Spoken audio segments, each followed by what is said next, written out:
man, you must be putting me on. Dylan was this mythical creature who revolutionised music, rock music, pop music, folk music, everything. Between 1962 and 1966, he made 7 albums. Each one was radically different from the last. He completely changed folk music. He made folk music political. He changed rock music. He made rock music poetic and mysterious and allegorical and mystical. His influence is unparalleled, and nearly every musician looks up to him. He's quoted forever as being the spokesman of a generation and the influencer of everyone who's followed him. He's an artist who thrives on spontaneity. He hates going back and doing the same song twice, never mind spending 4 hours getting a drum sound and then overdubbing another vocal. That's not the way he likes to work. He believes in spontaneity. He believes in there being something that you can't recapture. A lot of his recordings have been like that. His classic albums have happened when he's walked into the studio with a bunch of songs and a bunch of musicians who for some reason have just connected. And it just happened. Dylan's genius is fascinating because of the quality of the songs in their own right. And it is always worth restating that songs that were considered topical have lasted so far beyond their own era. It should also be mentioned that Dylan still performs, and you never know what you're going to get on any given night. There's always the next show.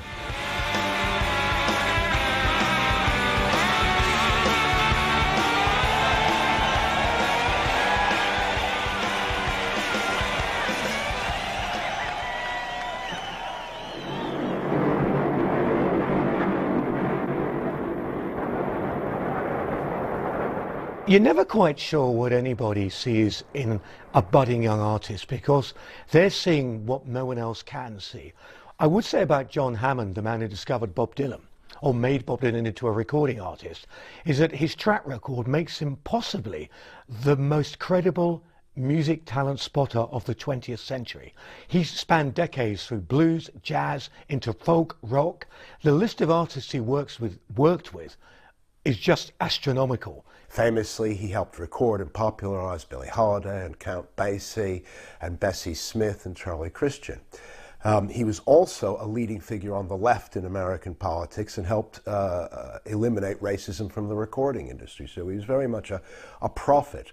And his discovery of Dylan quite late in his life and quite early in Dylan's life is another in these amazing strings. Of course, you know, it was Bob Dylan. I mean, who wouldn't have recognised him? Who wouldn't have discovered him? But it really wasn't that simple. I mean, you know, for a good year or so, you know, Dylan had been trudging around the sort of Greenwich Village clubs, and it took John Hammond, you know, to spot something, and, you know, in the look, in the sound. I think what he saw in Dylan at the time is what some of Dylan's friends and colleagues down in the Greenwich Village where he was living also saw, which was an incredibly distinctive performer. Well, I'm looking for and more, I believe I'm fixing to die. Well, I'm looking for and more, I believe I'm fixing to die. Well, I don't mind dying, but I hate to leave my children crying. Remember, at this point, Dylan isn't doing his own songs. He's doing older songs. And I think what Hammond sees in that is an intensity of personality that takes the old music and makes it new.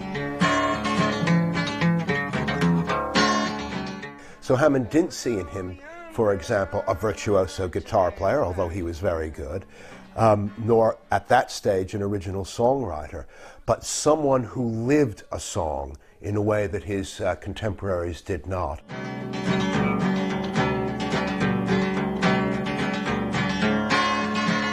Well, I'm looking for and more, I believe I'm fixing to die, fixing to die. So when a man like John Hammond says, as soon as I saw Bob Dylan, I knew I had to sign him on the spot. He had charisma. You know he must have seen it and heard it. He approached Columbia and said, look, I found this guy. And they said, well, you know, what's he like? And he said, well, he may not sell you a lot of records, but he's got profound things to say. And remarkably, they you know, without hearing a note of Dylan's music, you know, Columbia signed him up. And now you're doing a record for Columbia. Yeah, I made it already. It's coming out next month. Or not next, yeah, it's coming out in March. And what's it going to be called? Bob Dylan, I think. That's a novel title for a record. Yeah, it's pretty strange. I mean, basically what informed the first Dylan album, very simply, Woody Guthrie. I mean, you know, the entire album is steeped in Guthrie. I mean, it's well known that Dylan was obsessed with the man at this point, had become a friend right up to his death. I mean, become very, very close. And the record suffers for that. You're listening to a record where Dylan is yet to really find his own distinctive voice. It's said that Dylan only decided at the very last minute, when he turned up in the studio that John Hammond had booked for him, that he was going to play these particular songs, and that he'd actually previously given Hammond a list of completely different songs. I think one of the striking things about the songs he chooses is how many of them are really old man songs. Well, there's a black smoke rising, Lord, it's rising up above my head, up above my head. It's almost as if Dylan is trying to measure himself against these enormous giant figures of folk and blues music whom he's grown up with. There were two original songs, one called Song for Woody about his hero Woody Guthrie, and another one called Talkin' New York.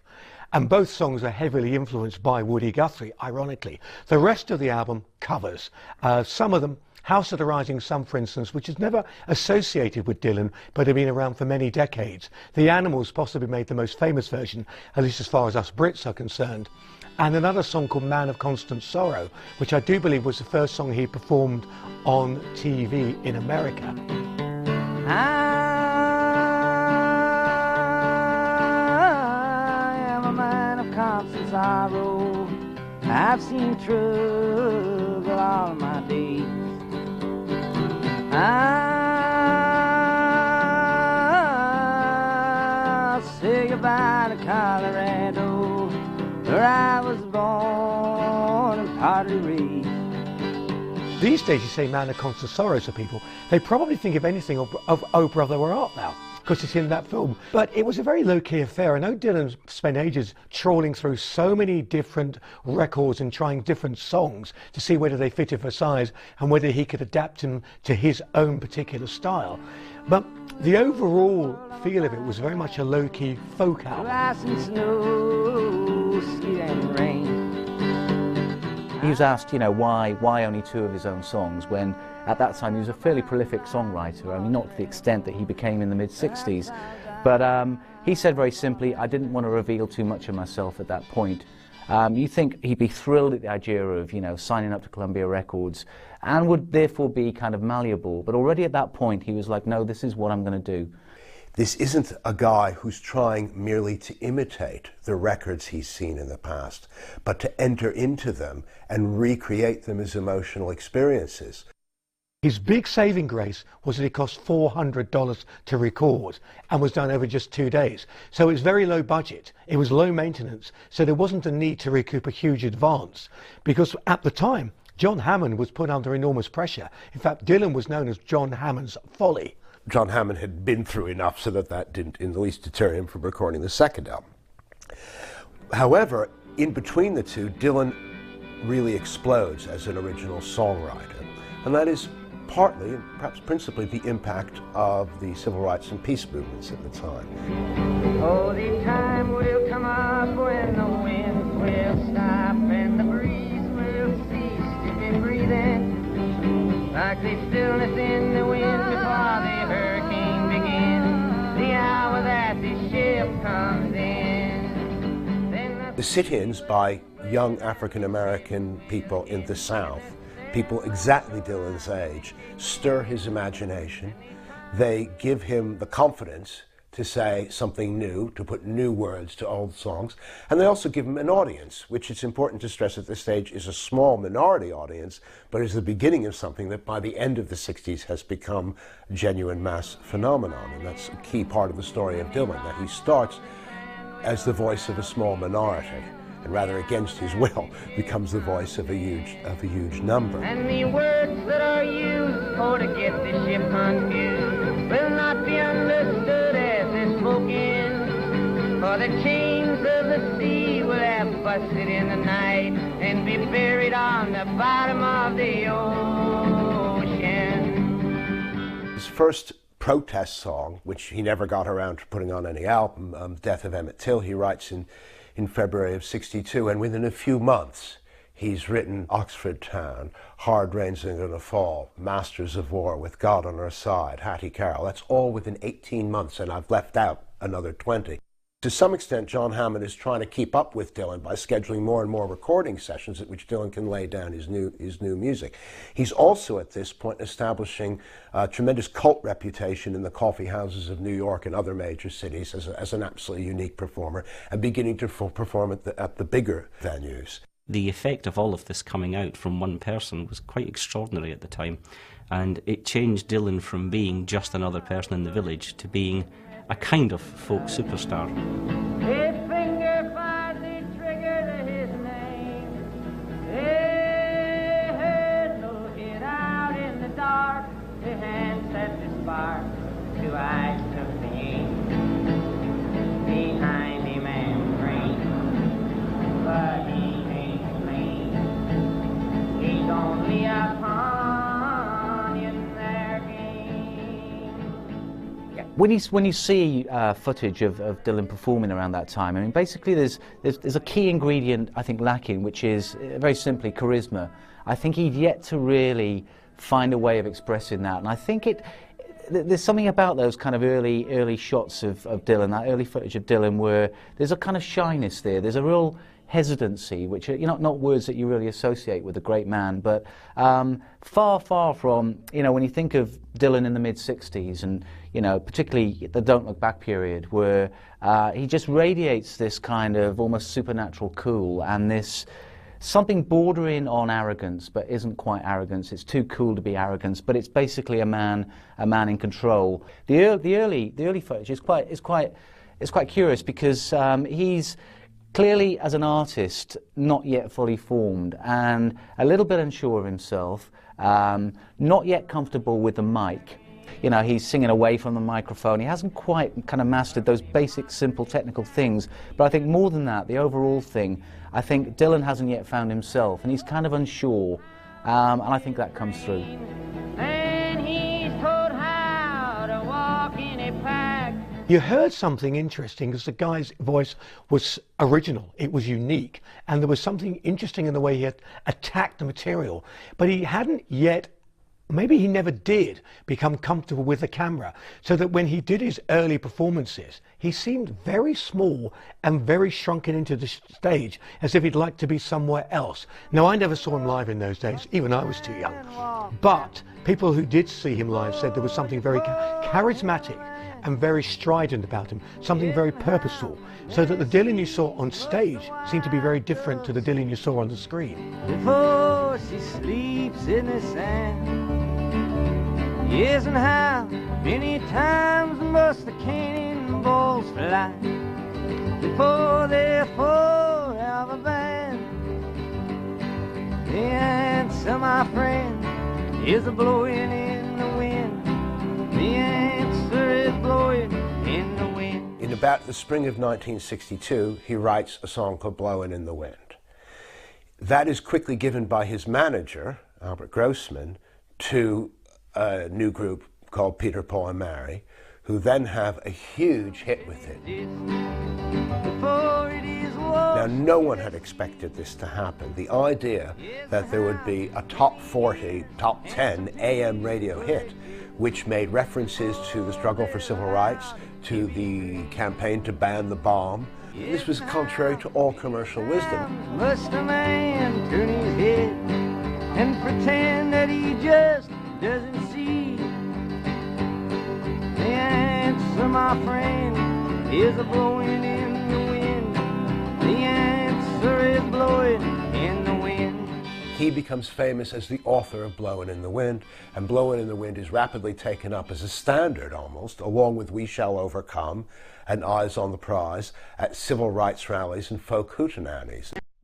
Critics, you prophesize with your pen, and keep your eyes wide, the chance won't come again. And don't speak too soon, for the wheel's still in spin, and there's no telling who that it's naming, or the loser now will be later to win, for the times they are changing.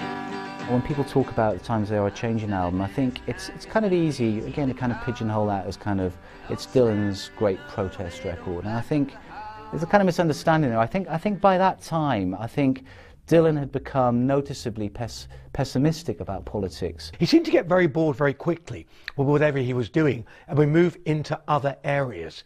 And I think that's what happened with the third album, The Times They Are Changing, which was a very downbeat record. It was a very dark record, certainly the darkest of his early material. He was talking about the disintegration of mining and farming communities, for instance. The song, The Ballad of Hollis Brown. How many other people would have written a song about a very poor farmer in South Dakota who's so poor that eventually he thinks the only way out is to kill his family and himself? That's bleak.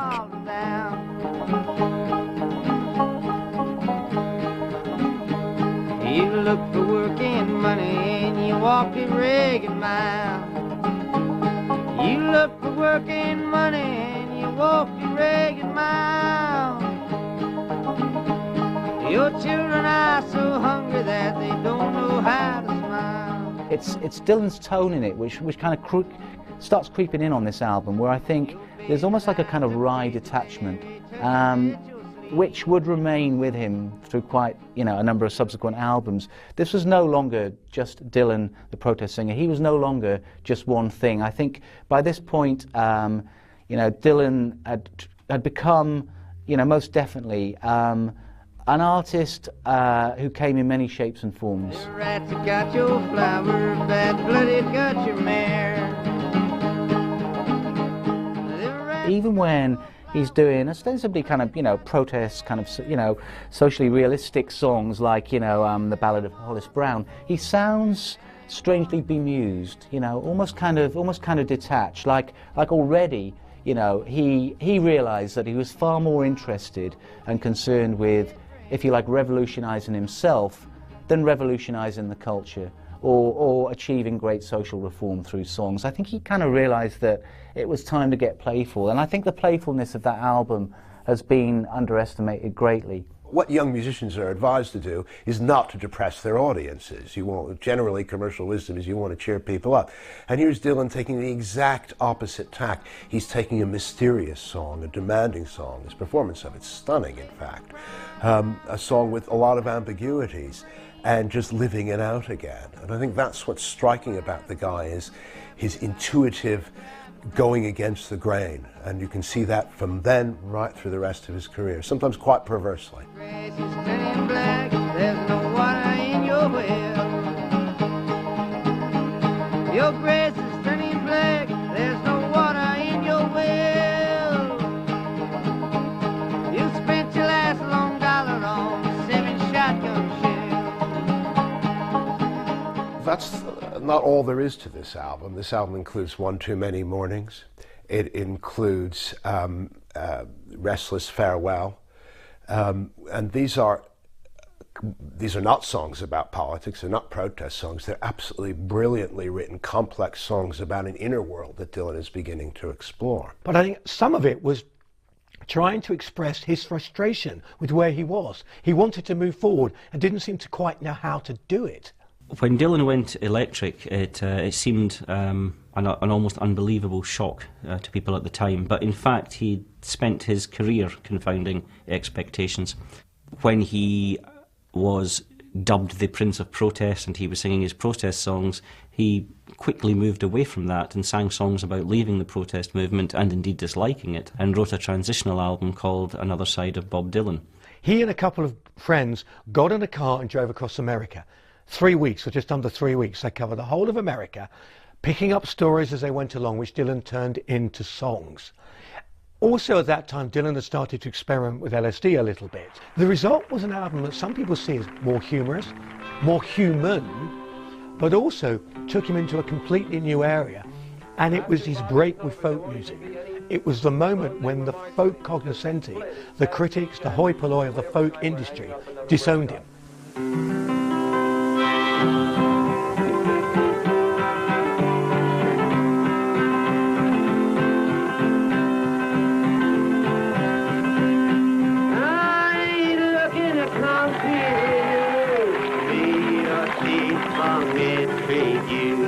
Simplify I defy or crucify you. All I really wanna do is, baby, be friends with you. He came up with a very, very interesting album. An album full of intriguing songs, produced by Tom Wilson, and incredibly enough, possibly the most amazing fact of all, an album recorded in one day. Another side of Bob Dylan is the first truly hip record that he made. Despite all its faults, there was something really sharp, really sassy. It kind of introduced a new Bob Dylan that was kind of so full of himself that he could barely contain himself. Normally, when people break from their youthful radicalism, what they say is, well, I was young then, now I'm more realistic, now I'm more mature, now I've seen the way of the world. A viewpoint for which I have no sympathy. What I love about Dylan is that he says the opposite.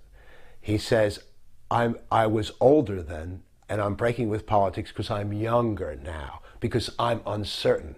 And he embraces uncertainty as a condition, as a means of being free, as a means of creating himself. And here's one of the ironies. In rejecting protest, in rejecting politics, in saying, don't label me, don't pigeonhole me, I just want to be what I want to be, he became exactly what he was trying to escape from, a representative spokesperson for his generation. Because the irony was that having left his folk and political audience behind, he then gained an even bigger audience for even more complicated, demanding, and challenging music. I ain't looking to meet your kin, make you spin, or do you in. And I ain't looking for you to feel like me, see like me, or be like me. All I really wanna do is, baby, be friends with you. People could hear there was something special stirring here. It's not just about a very talented performer, it's about a unique songwriter who was capturing the spirit of the time, but was actually moving it forward as well. He wasn't just speaking about a generation, he was starting to speak for a generation. One of the interesting things is that a year before Dylan famously goes electric, he had already antagonized a very substantial portion of his original audience in the folk revival, in the songs on Another Side, because of the content of the songs, because of the inwardness of the songs. This was already controversial in the folk revival. What's Bob doing? He's not writing about social justice anymore. He seems to be just writing about himself. How scandalously self-indulgent. When he then turns to rock and roll, that just exacerbates the division. But I think it's important to see that, and Dylan never abandoned folk music, and that becomes clearer as the older he gets. I mean, the last few albums have essentially been folk albums, and nobody of his generation absorbed folk a greater diversity or in greater depth the existing heritage of American music, and he's constantly reworking it. You know, I like folk music as Hobart Smith stuff and that, but I don't sing much of that. When I do, it's probably a modified version of something. Not a modified version, I don't know how to explain it. It's just that there's more to it. I think old type jazz things, you know. Jelly Roll Morton, you know, and stuff like that. Another side of Bob Dylan did two things. It ended his association with the past, and something he'd been trying to do for a couple of albums, I have to say, and it opened up folk to a new era.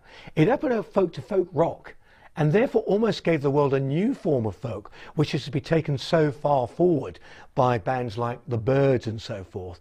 And so what he does when he goes electric is to take all of those folk sources, not abandon them, but heighten them and give it a broader musical palette. Bring It All Back Home, I believe, was the moment he really completely cut off his roots. It was taking another side of Bob Dylan to the next level. It was, right, now is the time when I'm going to record an album that really takes me away from the folk roots completely. It's got things like Subterranean Homesick Blues, obviously, on there, and his version, finally, of Mr. Tambourine Man. Hey, Mr. Tambourine Man, play a song for me. I'm not sleepy, and there is no place I'm going to. Hey, Mr. Tambourine Man, play a song for me. In the jingle jangle morning, I'll come following you. Mr. Tambourine Man's an interesting song. It's extraordinarily popular because of the Byrds version, but I don't think it's anything like the song that Dylan did, and Dylan's song attracts people. It's like moths to a flame because you can interpret it on so many levels. People will tell you it's a drug song, people will tell you it's a song to amuse, people will tell you it's a song to a woman. People will describe to you what each character in the song is meant to represent and who it is. Dylan himself, of course, is not revealing very much about it. Feel to grip, my toes too numb to step. Wait only for my boot heels to be wandering. From a Dylan point of view, he has consistently throughout the years, even into his very late career, reinterpreted it in ways that are very surprising. In 1995, for example, he spent the whole of April reinterpreting it night by night in a wonderful version. And then when he'd got it absolutely perfect, he dropped it and didn't play it again. But what really makes that album work is having really hinted at where he was going with another side of Bob Dylan. Oh, now he was actually doing it for real. In the jingle jangle morning, I'll come following you. I think by this point, and it comes through in the music, I think he'd become a creature almost entirely of instinct, moved like a cat, had become almost overnight incredibly sexy. He changed physically, and it was almost an overnight thing. Really, he sort of became the centre of something which previously hadn't existed. He was by himself, a force of nature, and this was starting to tell in the music. The three albums that Dylan released, two in 1965, one in 1966, I think will forever be held as being Dylan at his peak. Each album redefined not only music but popular culture at the time. Dylan was moving so fast that he was actually losing audiences and gaining bigger ones almost by the month.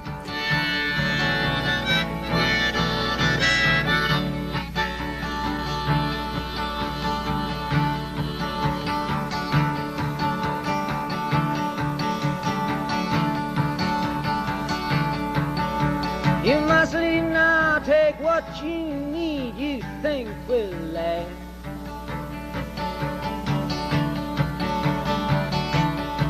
But whatever you wish to keep, you'd better grab it fast.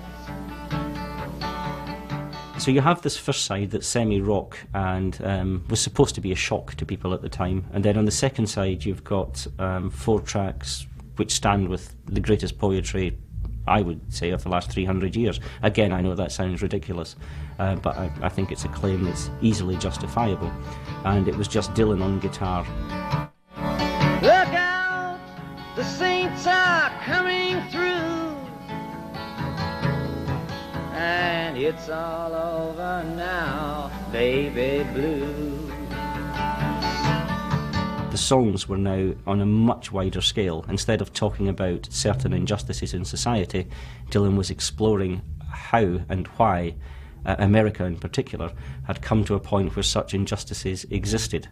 But to take the 3 albums as a whole, you leave Bringing It All Back Home with It's All Over Now, Baby Blue, a folk acoustic song where Dylan posits the differences between authentic and inauthentic existence and sings to, presumably, a woman who has to choose between these 2 ways of life, and he uses imagery about possessions and about mystery, about people at the door, which lead on to the opening of his next album with, as I was about to say, The Mystery Tramp and Like a Rolling Stone.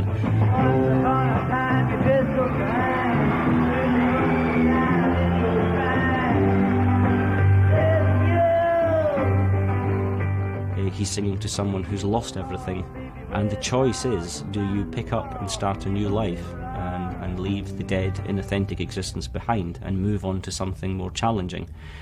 And although the song is quite brutal, there's an exultancy in Dylan's delivery that makes you think there is hope. My feeling of Bob Dylan at the time, in terms of live, and certainly what you see on footage, was he was growing into being a confident performer.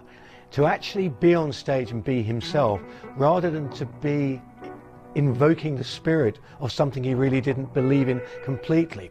So I think we were starting to see Bob Dylan as his own man.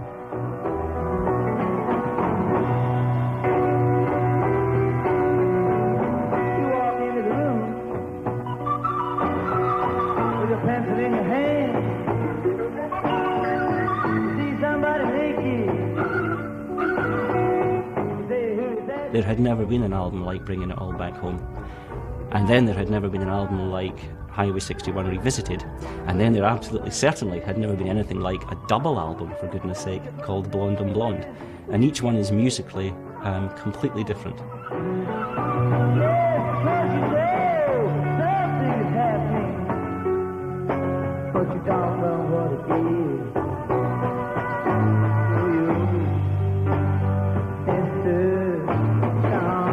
Each album is as a contender to be the best album of all time. They came at a breathtaking speed.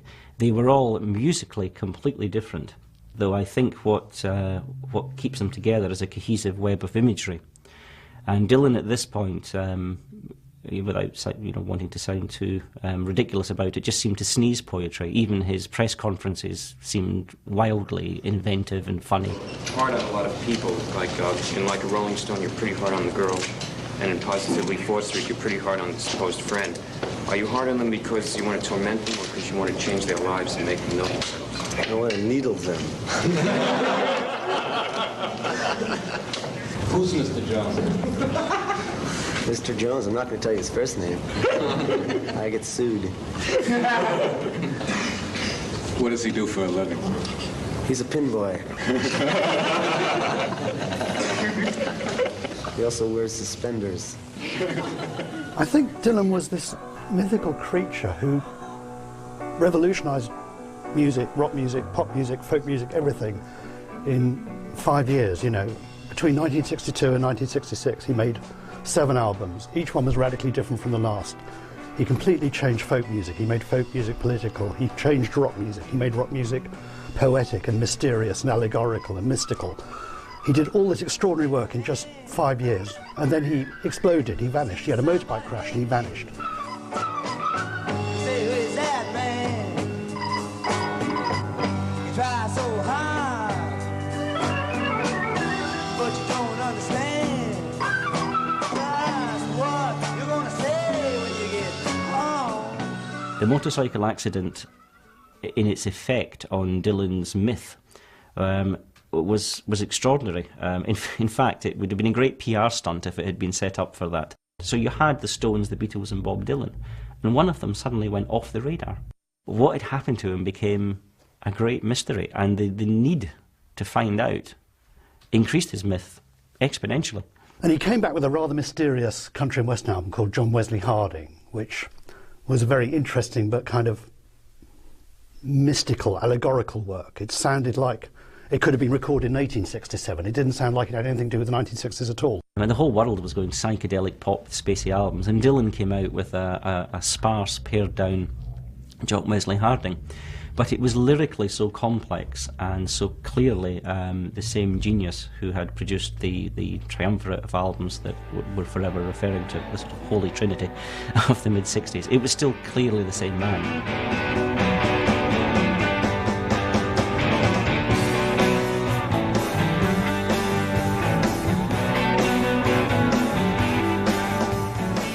The Vietnam War was hugely in everyone's mind at the time, and Dylan never mentions it, and until the 1990s he never mentioned the Vietnam War at all. But John Wesley Harding was played by soldiers in Vietnam a great deal, and they wrote about it a lot and they discussed it a lot, which is interesting. It was also helped, of course, by the fact that Jimi Hendrix produced one of the greatest ever Dylan covers, if not the greatest cover, with an absolutely astonishing version of All Along the Watchtower. Which certainly fitted the era more than Dylan's album, in the sense of sound. But yes, people were possibly taken aback, but by this point they were just glad to hear Bob Dylan again, and certainly glad to hear a Bob Dylan at the top of his form.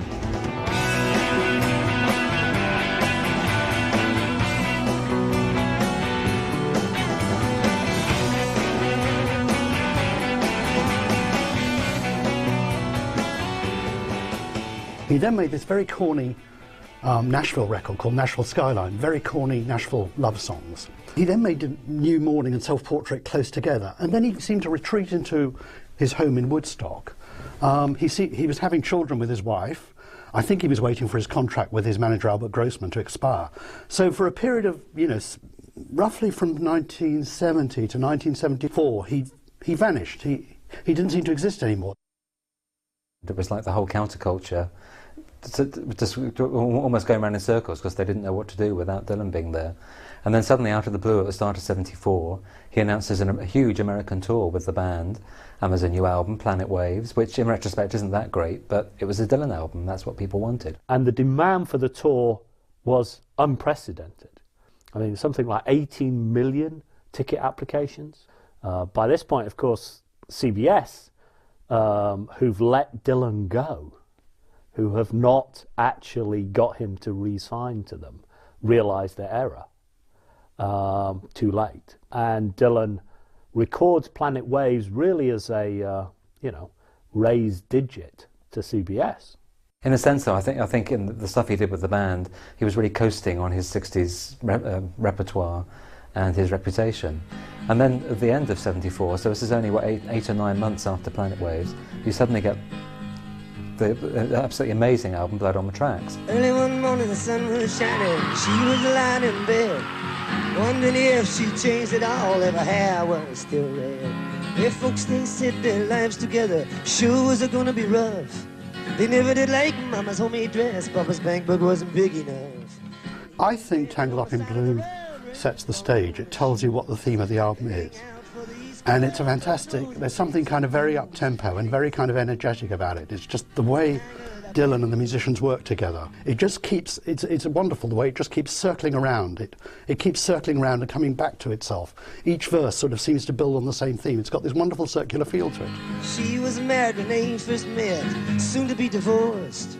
He helped her out of a jam, I guess, but he used a little too much force. That to me is the the ultimate Dylan song, Tangled Up in Blue. I listen to it and I've got films going around in my head. The imagery is so incredibly strong and it's such a poignant song. It's like the curtain parts and there is this guy and he's tangled up in blue. He's thinking about a relationship. He's going back to find her. They split up again. At the end of the song, he's thinking about how he's going to get back to her. It's the curtain raiser. Dylan's son, Jacob, has said Blood on the Tracks is like his parents talking to each other. I can't think of a better way of describing that record. It chronicles the breakup of his marriage and, everything started falling apart basically for him. But all the while he was alone, the past was close behind. He's seen a lot of women, but she never escaped his mind, and he just grew tangled up in blue.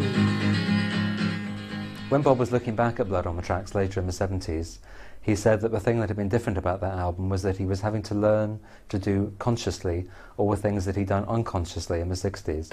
In the '60s, he was just able to tap into his creative juices at will.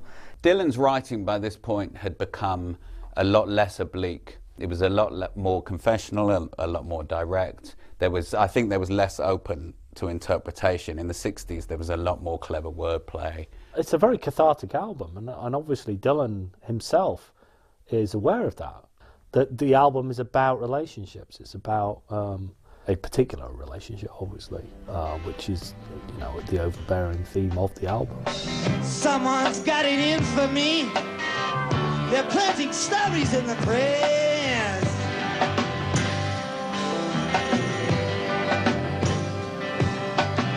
Whoever it is, I wish they cut it out quick. But when they will, I can only guess. Idiot Wind is a song about vengeance, about anger, about cursing someone who he has fallen out with. It's got this extraordinary beginning. Someone's got it in for me. They're planting stories in the press. It's very interesting in terms of Dylan, because Dylan, of course, was always surrounded by rumours. There were strange rumours about him always circulating in the press. But then he goes on to cursing this woman, and you're an idiot, babe. It's a wonder that you still know how to breathe. It is, quite a breathtaking thing to say to some woman who you once shared your life with. And even you yesterday, you had to ask me where it was at.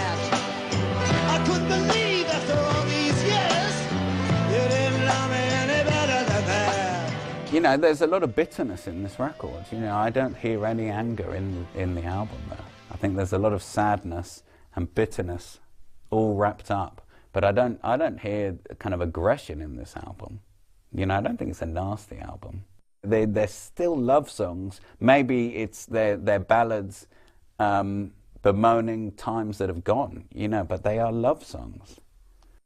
It's always difficult with an album that obviously has gone on to be considered an absolute masterpiece for people to look back and you know, remind themselves that not everybody reads things that way. People think that it was well received. Actually, the reaction was very mixed. It's rare for me to compliment the man who wrote it, but Michael Gray in Let It Rock absolutely got it spot on. He said, this is a masterpiece, this rewrites the book. And, most importantly, the one thing that Michael got absolutely right, he said, Dylan has done something that no one has done before, which is 10 years after he was written off. He has delivered something at least the equal of his incredible work. I could argue, you talk to people on different days, it's certainly Dylan's best album, full stop. It's certainly Dylan's best album of the 70s. It's arguably the best album of all time. They sat together in the park as the evening sky got dark. She looked at him and he felt a spark tingle up to his bone. You know, you almost feel like an intruder for listening in sometimes on that album. It's unrelentingly sad. Love doesn't end in some kind of happy stasis, that it always ends either in separation or in reconciliation. You're always moving on to the next stage. Nothing lasts forever. Life is sad, life is a bust. Do what you can, do what you must. Stopped into an old hotel with a neon burning bright.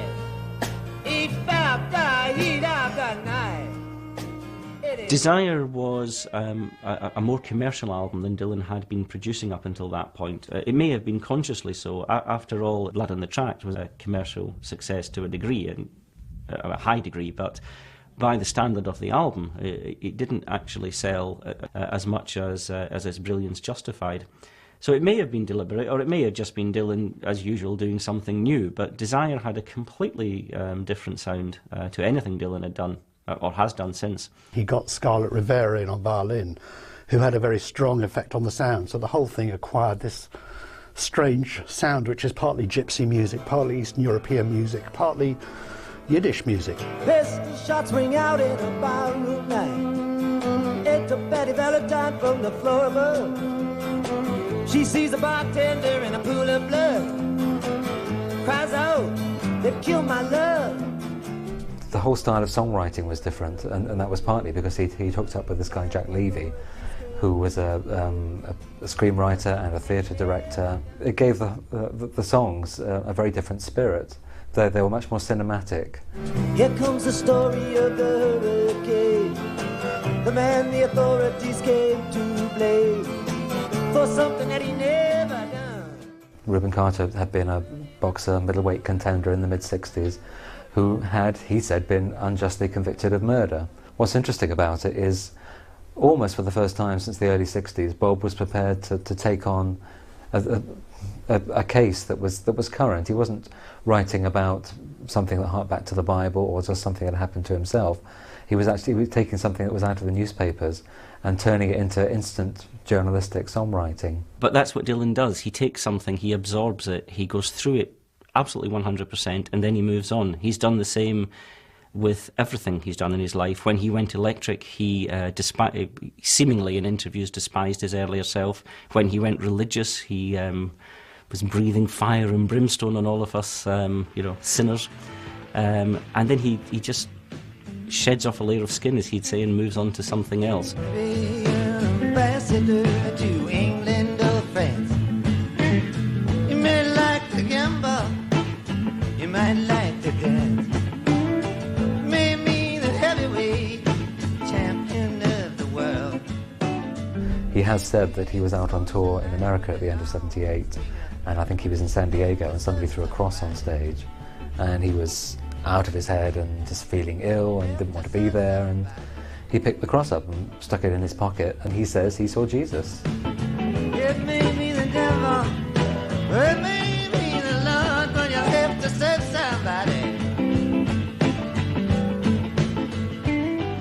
And in the way of these conversions, it was a complete reversal of everything that he'd ever thought in his life. Suddenly, for him and his art being the centre of the universe, God was now the centre of the universe. He was fired by a religious enthusiasm. I don't like the message of those tours, to put it mildly. Dylan is singing as one of the elect who's chosen to condemn the rest of us for our sins. But the fire and brilliance of his performances in 79 and 80, one could make an argument for performing skills being the pinnacle of Dylan's career. But I think it should also be mentioned that Dylan has, since then, and to this day, still performs, and you never know what you're going to get on any given night. So there's always the next show.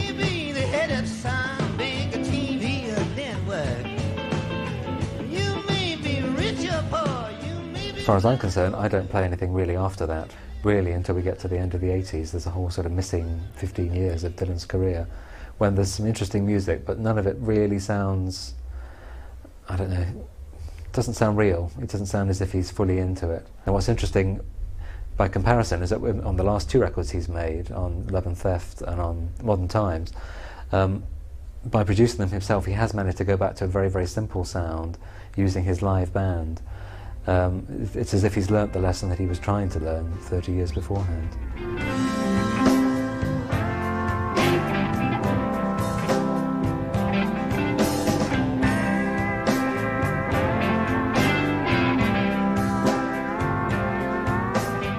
I think the performances remain breathtaking, and I think in fact it's quite important to go back and listen to them and look at them again. It is shattering how intense his presence is, how uncompromisingly he presents what he feels as the inner core of the song, however tragic, however despairing or morbid. Dylan seems to give you some kind of insight, or have some insight into this stuff that none of the rest of us do. He wasn't so much kind of capturing the times as he kind of was the times. I think he was definitely kind of tapping into a general mood. Dylan had a fantastic antennae for picking up on this. Nobody feels any pain. Tonight as I stand inside the rain. The great thing about Dylan is that he never actually sat and explained his songs, and he always talked about idiots like me who analyse this stuff and, you know, think they have some insight into them. He was always so dismissive of it because you're not inside his head, and I think that's the key with Dylan, is you never really know quite what's going on. We were seeing the birth and genesis of a genius, a man who strode across decades and still does, thankfully, to this day. He is a giant, and here we were seeing the giant being born, the giant being realised. And the beauty of those albums, the beauty of recorded music, is that it allows you to be there. You are there, and you can hear the birth of something very exciting.